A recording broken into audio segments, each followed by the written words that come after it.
A'udhu billahi minash shaitanir rajim. Bismillahir Rahmanir Rahim. In this video, I'm gonna tell you what will be the fate of the people who do evil deeds. It's Surah Qariya, verse number 3. Allah says, "And what will make you realize what the striking disaster is?" He says there's a day where there'll be a striking disaster. And in the next verse, he says it's the day where people will be like scattered moths. So basically, he's talking about the day of resurrection. And he continues and says in verse number 8, "And as for those whose scale is light, their home will be the abyss." These people are the ones who do evil deeds. And Allah says their fate, their home will be the abyss, a deep pit which is bottomless.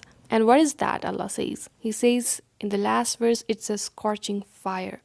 So it means deepest pit of the hell, which is not just deep, but there is an intense fire in it. So in short, their fate is hell.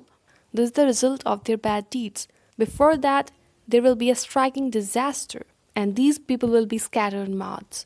And this verse, that these people will be scattered moths and their home is the abyss, was recited by a little girl in the occupied area. I saw the video, and how knowledgeable that child is, how strong her faith is.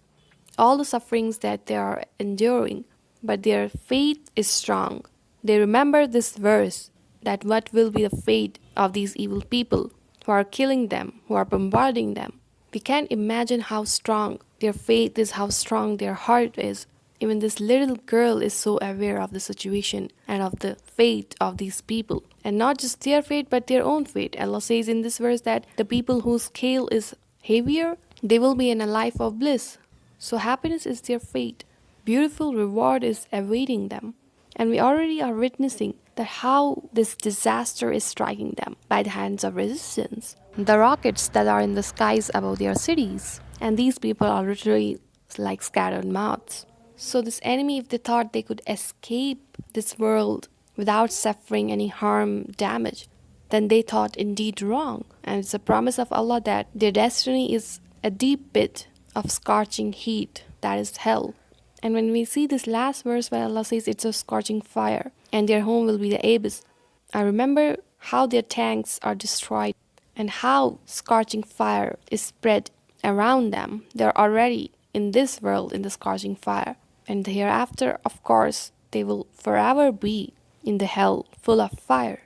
So the promise of Allah is fulfilled in this world also by the hands of our resistance.